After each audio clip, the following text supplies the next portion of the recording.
RCR, la red que comunica y une al Perú.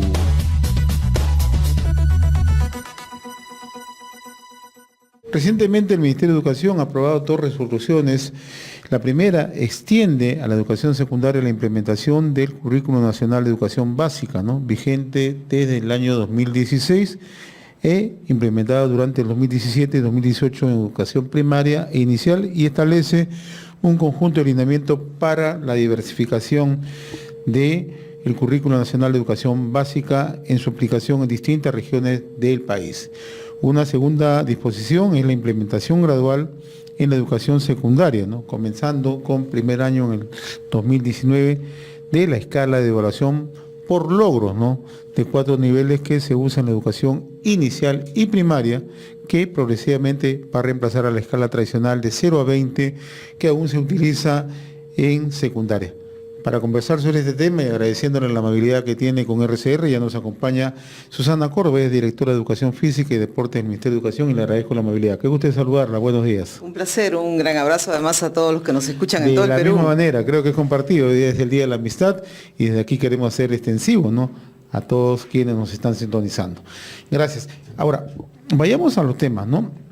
En primer lugar, ¿no?, ¿cuál es la importancia de implementar ambas normas técnicas, ¿no?, para luego ir desgranando norma por norma, ¿no? Claro que sí. Es muy importante porque para quienes somos madres, padres, para cualquier ciudadano, ciudadana de nuestro país, de nuestras regiones, ¿qué puede ser más importante que educar a nuestros hijos, a nuestros estudiantes, con la mejor educación? Y es muy importante porque además esa mejor educación tiene que traducirse en algo muy concreto, y es que los chicos y las chicas aprendan más y mejor. Para eso necesitamos, y esto sabemos que son tiempos de cambio, sabemos que estamos cada día evolucionando y aprendiendo, y la ciencia y la necesidad de va a una gran ¿no?, velocidad. Entonces, si necesitamos tener y apostar porque nuestros niños y nuestras niñas, nuestros adolescentes y jóvenes lleguen realmente a ser felices, es fundamental que lo que reciben en la escuela, que lo que forma parte de sus aprendizajes tenga que ver con lo que va a ser después su vida. Por esa razón es que estas reformas, este nuevo currículo nacional que se está implementando, lo que trae en realidad son buenas noticias. Y son buenas noticias porque va a permitir no solamente que vayamos evolucionando en la educación que hemos tenido hasta ahora, sino que en el resultado final, en eso que solemos llamar ese perfil de egreso del estudiante, los estudiantes tienen que haber logrado acercarse lo más que se pueda a ese que es el perfil ideal de una persona que pueda vivir. Ahora, ¿este Currículo Nacional de Educación Básica puede ser considerado como una hoja de ruta? Claro que sí, es una hoja de ruta clave, es algo que nos orienta absolutamente a todos los actores que trabajamos en la educación. Pero además, un punto que no siempre tenemos en cuenta es que es una hoja de ruta que incluye también a los estudiantes. Probablemente tú y yo cuando estudiábamos teníamos una rutina en el aula o en la escuela distinta. Estábamos más obligados a muchas veces no expresarnos con claridad, a no poder intervenir, a no poder cuestionar, ¿no?, a no poder hacer preguntas a veces incómodas a nuestros docentes. Hoy, los niños y las niñas en las escuelas, con sus maestros y maestras, son protagonistas, tienen que serlo, para poder aprender, para poder desplegar todo un conjunto de capacidades e ir haciéndose más competentes para la vida. Ellos necesitan aprender mucho. No, y además en circunstancias, claro, que hay un avance tecnológico, hay un nivel de interacción más rápido, hay una capacidad de respuesta más inmediata, ¿no? Claro.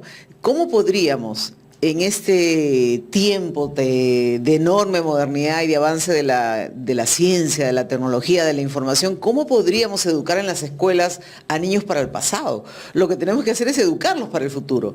Un futuro incluso que aún no se ha construido. Cuando nuestros niños hoy, que ingresan al primer, al segundo grado, o los que están incluso en el primer grado de secundaria, acaben la secundaria, mucho habrá corrido ya de agua por nuestros puentes y mucho habrá pasado en el mundo. Y los estudiantes tienen que estar realmente listos para, cuando dejan la escuela, poder desarrollar y desplegar sus competencias para vivir felices. Estamos conversando con Susana Córdoba, directora de Educación Física y Deportes del Ministerio de Educación, ¿no? Y el tema que estamos abordando en primera instancia es el Currículo Nacional de Educación Básica, ¿no? Ahora, ¿cómo Y seguramente es muy probable que las preguntas se están planteando quienes nos siguen en diversos puntos del país, fundamentalmente en zonas alejadas, en zonas rurales, ¿no? O sea, ¿de qué manera este currículo de línea perfila las necesidades tanto en el ámbito urbano, en el ámbito rural, en el ámbito bilingüe, ¿no? Y sobre todo, tanto proyectada hacia el futuro? ¿De qué manera delinea? Sí, el Perú es un país de una enorme riqueza. Es un mosaico, además. No solo natural, ¿no? Claro. A pesar de que estos son días duros porque estamos viendo cómo se están presentando una serie de situaciones a nivel meteorológico y en los pueblos que nos mandamos un abrazo a todos los que nos escuchan claro. y quizás estén en una situación difícil. Pero es un país también con enormes oportunidades para, entre personas, entre tantas culturas y tantos saberes locales acumulados, seguir aprendiendo.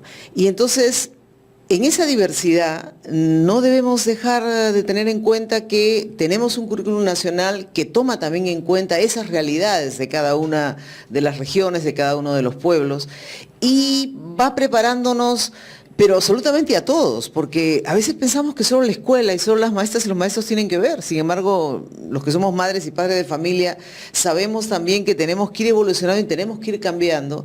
Y esta preocupación que es legítima, que nos surge en torno a, bueno, pero ¿y las evaluaciones? ¿Qué va a pasar con eso? Lo que muestra es que hemos vivido estos procesos de evaluación muchas veces con enorme tensión y a veces como si fueran periodos no sé, de una cierta tortura, porque queremos que nuestros chicos saquen las mejores notas. Y claro, hemos aprendido durante muchos años que en el caso de la secundaria especialmente, esas notas se expresaban de 0 a 20. Y entonces, cuando ahora decimos que lo que hemos venido haciendo de manera exitosa en las evaluaciones más formativas, tanto en inicial como en primaria, ahora se va a extender en el año 2019 solo al primero de secundaria, creo que es lógico que haya preguntas y es muy bueno que sigamos conversando sobre esto y estamos dispuestos a poder ir precisando en qué consiste. Pero yo creo que un ejemplo bien concreto podríamos rápidamente darnos cuenta que la evaluación finalmente lo que tiene que implicar es una mirada a los aprendizajes del estudiante.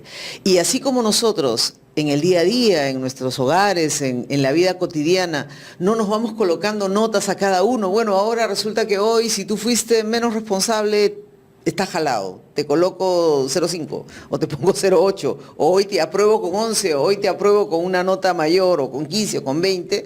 En realidad, lo que este proceso de evaluación nos recuerda para nuestros adolescentes es que es eso, es un proceso en el que yo me planteo metas como estudiante, me planteo metas a los cuales quiero llegar y voy a ir dando pasos y tengo a mis maestros, a mis maestras, tengo también a mi familia, a la comunidad, acompañándome en ese logro.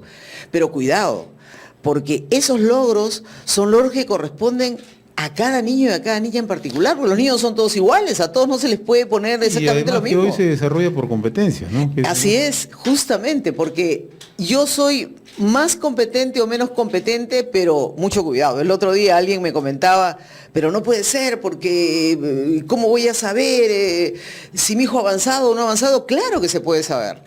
Porque cuando se habla de logros, se habla de eso, de cómo vamos orientándonos hacia conseguir esos objetivos a nivel escolar que nos planteamos. Pero insisto, son objetivos que están planteados también, y esa es una enorme ventaja de las normas que hemos emitido, para que cada niño en su originalidad y en lo único que es, siga aprendiendo y pueda aprender a partir de todo ese bagaje con el que llega y todo lo que va descubriendo. Y la evolución que tiene, ¿no? De ser una educación, y hay que reconocerlo, memorística, a ser una evolución por competencias, ¿no? Por un mundo competitivo, más abierto, que incorpora nuevos conocimientos y la tecnología de por medio. Que tiene que tener en cuenta también, sin duda, muchas cosas que aprendemos. Yo recuerdo en años pasados, cuando con mis alumnos de distintos grados de la secundaria, no sé, pues en alguna de las áreas curriculares que me tocó trabajar, por ejemplo en la geografía, teníamos el enorme reto de saber, bueno, dónde estaba el Perú, en qué sitio del mundo, qué ciudades teníamos, pero hacíamos de eso una experiencia que nos acercaba no solamente a un ejercicio, bueno, empezamos, diga usted los departamentos uno detrás de otro, sino ir conociendo cada uno de ellos entonces para saber qué lo distinguía y de esa manera ir ganando aprendizajes mucho más integrales. Los estudiantes hoy necesitan que se crean ellos. Hay personas que insisten, bueno, pero hay que desaprobar. Sí, bueno, ¿qué entendemos a veces por eso? No todos llegamos a los objetivos al mismo tiempo, no todos llegamos en el mismo momento. Desde nuestra área de educación física, por ejemplo, y de deporte escolar, ¿cómo podríamos en el deporte decir qué niño o qué niña, o en las sesiones de educación física, decir quién está mejor que otro? O sea, si una persona tiene una determinada estructura corporal, si tiene un determinado tipo de desarrollo en sus músculos, si tiene de repente discapacidad o una serie de otras situaciones de salud, etcétera, ¿nosotros podríamos a todos calificarlos por igual? Si nosotros nos ponemos en una carrera determinada de velocidad, cada quien, a partir de lo que conoce, de lo que puede, va entrenándose y va intentando llegar a la meta. Que se haya puesto en camino ya es muy importante. Y ya eso implica que va teniendo logros iniciales. ¿Cuál es la diferencia que se marca entre esta evaluación por notas y esta por letras, por escalas? Yo creo que tiene mucho que ver especialmente con el enfoque con el que hemos estado concibiendo las cosas. ¿No? Un poco para sí, que... es importante porque nosotros teníamos antes una evaluación que estaba más centrada en repetición, en una serie de recursos memorísticos que debíamos tener en cuenta. Nosotros.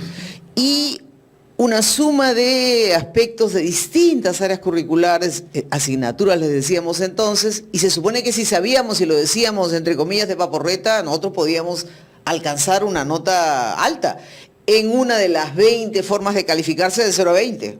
¿No? Es lo memorístico que decíamos hace un rato, ¿no? Efectivamente, sabemos que era más memorístico. Aprendíamos, no siempre.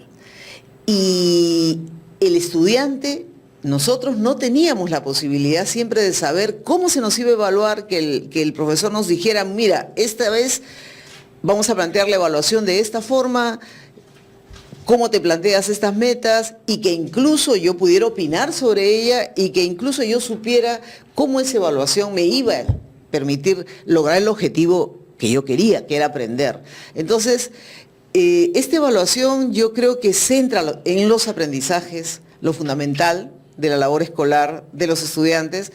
Creo que le da la posibilidad de que todos asuman y todos puedan ejercer ese derecho a educarse a partir de sus propios saberes, de sus propios conocimientos, sin quedarse ahí, con la posibilidad de seguir avanzando. Y yo creo que nos dan a las madres y a los padres de familia también una enorme responsabilidad, porque que se alcancen estos logros tiene que ver también con cómo trabajamos en la casa, cómo educamos también con el ejemplo y cómo incluso en toda la comunidad nos vamos haciendo cada vez mejores ciudadanos a partir de lo que vemos de las personas mayores.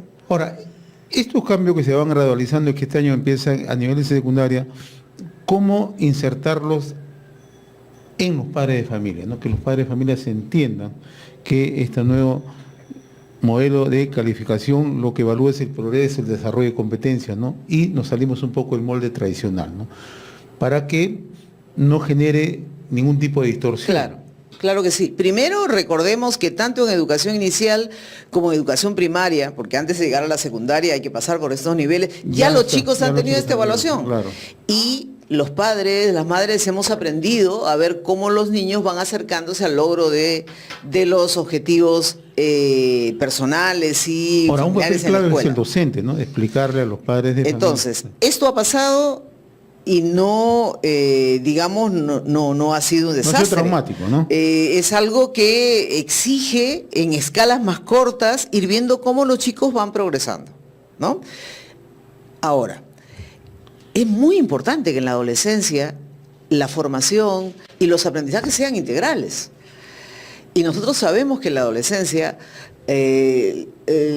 tanto niños como niñas necesitan comprender mejor lo que hacen y ser más conscientes también de aquello para lo que van a la escuela y todo eso que quieren aprender, ¿no? Y en ese sentido, absolutamente todos los niños y niñas tienen derecho a ir progresando y a lograr esas metas. Y lo que nosotros vamos a ver es que cada niño va a ir avanzando progresivamente.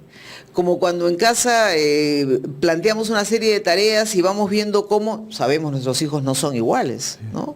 Cada quien tiene un mayor o menor grado a veces de desarrollo, dependiendo de la edad, dependiendo de las experiencias que ha tenido, dependiendo de sus propias habilidades, ¿no?